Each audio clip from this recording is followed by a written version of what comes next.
All right, first video for the week. So let's talk about the Green Terror that just got released with a new the return of the Festival of Lost this week. Today we're gonna look at the Jurassic Green. The Jurassic Green is now a 540 RPM pulse rifle in the energy slot. It's a solar pulse rifle for all of that. The base stats are impact is at a 23, the range is at a 34, the stability is at a 47. The handling is at a 27. The reload speed is at a 34. The aim assist is 76. The zoom is a 17. The recoil direction is a 50. The rounds per minute again are 540, and the base magazine is at a 35.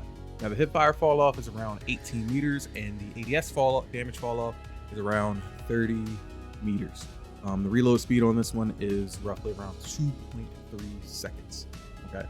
Now, I'm going to be honest. When I first saw this gun, all I cared about was the fact that it was a 540 and it was a solar pulse rifle. After a glance at the perk pool and getting the first roll from Grandma, I realized immediately that there's some potential here. I think the same thing plagued this weapon, much like the other 540s, but we can get around to that. You can get around that with RNG if it helps us. The sights come in second compared to the other 540s, the Darkest Before coming in at number 1 in my opinion. They don't take up too much screen space, but they're a lot better than the Grid Scripter. Stability is pretty normal, much like the rest, which then leaves us with the handling, range, and recoil direction to judge. First up, the handling. If you're used to fast ADS, it's just not happening with this. Even with the Masterwork, you're still going to feel that slow drag to ADS. Range, on the other hand, is actually something this weapon has going for it, but only because of a specific perk that it can roll with. Take that away and it falls back in line with the rest. Then finally, the recoil direction. Sitting at a slapping 50, you'll notice this thing starts to drift after your second burst pretty heavy. So make sure to take your time with your shots and during those specific times of engagement. You can't just simply laser people with this. You have to take your time. You could definitely get around that though, but let's talk perks first. Now heading back over to D2 Gunsmith, we're going to go down a list of perks here. For the barrel mods, we have Arrowhead Break, Chambered Compensator, Corkscrew Rifling, Extended Barrel, Fluted Barrel, Full Bore, Hammer Forge Rifling, Polygonal Rifling, and Small Bore.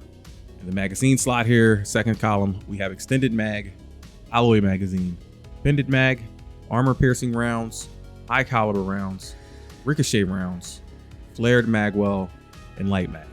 In the third column here, we have Tunnel Vision, Subsistence, Heating Up, Killing Wind, Threat Detector, and Rangefinder. And then in the final column, we have Wellspring, Frenzy, Adrenaline Junkie, Unrelenting, Multi-Kill Clip, and Dragonfly. I was excited that this was going to be a solar 550 pulse rifle, and also hoping, since it came from an annual activity, that we would be seeing a unique perk pool not really seen on any of the other weapons. Unfortunately, I got my hopes up like usual. And that being said, it does have some nice perks like Dragonfly and Subsistence, and interestingly enough, Rangefinder. So let's talk about recommendations. So over on the PvE side of recommendations, I'm gonna go with Subsistence Frenzy with either multi-kill clip, Frenzy, Dragonfly, or Adrenaline Junkie. To me, Subsistence is the go-to PvE perk on this hands down. Pairing that with any of the above mentioned will do just fine. So remember, shoot for what fits your playstyle. I'm hunting for a Subsistence Dragonfly role myself, which will, assist my playstyle. You do have other roles like Tunnel Vision, Heating Up, and Threat Detector, but I think because of the reloading aspect of Subsistence, it just outplays all of them. Also remember, Adrenaline Junkie is going to be getting a buff in the future, so keep one of those roles to see how that stands out, and you get one naturally from Grandma right from the get-go. Moving over to PvP. So on the PvP recommendations, I'm going to go with Tunnel Vision, Multi-Kill Clip, or Rangefinder Multi-Kill Clip. So I chose Tunnel Vision because I like to ADS as fast as possible. This will help, but requires 1, you get a kill first, and 2, you must have Fluted Barrel and a Handling Masterwork to go along with this, and RNG stats that will get you past 50 handling.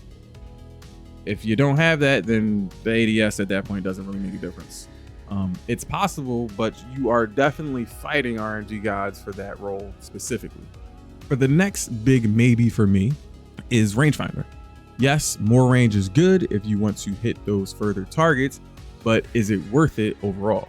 Honestly, don't think so. Positioning always changes, and 9 times out of 10, you'll be in that close to mid-range kind of area. So take that with a grain of salt on, you know, whether or not you like to play far engagements or whether or not you like to be up close. A lot of people play aggressive, so the long range is probably not going to be there most of the time. The only benefit I can see is the damage fall off, which, you know, you get more out of that, but overall, it's not really worth it to me. The perk is good, depending on the playstyle that you have and depending on what game mode you're in, but 9 times out of 10, I don't think it works out too well. All right, but to each their own, and again, go with your playstyle. But let me know in the comment sections down below, you know, if you give it a try, like, what do you like best? You know, what fits your playstyle? So for my recommendation here, it is going to be that you definitely should get this gun while the event is around. First off, it's a solar 540 archetype pulse rifle, which helps fill out the need for this weapon in PvE, since it gives us a pulse rifle for each element, and we can use unstoppable mods with them. Yes, you have to battle RNG with 2 other weapons in that pool, but you have until the event is over, which is a little bit over a month and a half, or 2 months, I believe, for the activity to go away. The activity and the currency is super easy to complete, and it's your loss if you really don't go for this weapon, but I highly recommend you do. Okay, with that said, I hope this video was helpful to you, and if it was, be sure to give it a like, because it not only does it tell me that I've helped you, but it also helps me out with getting my videos recommended. So thank you for that. Thank you guys for watching, and I will catch you in the next video. Peace.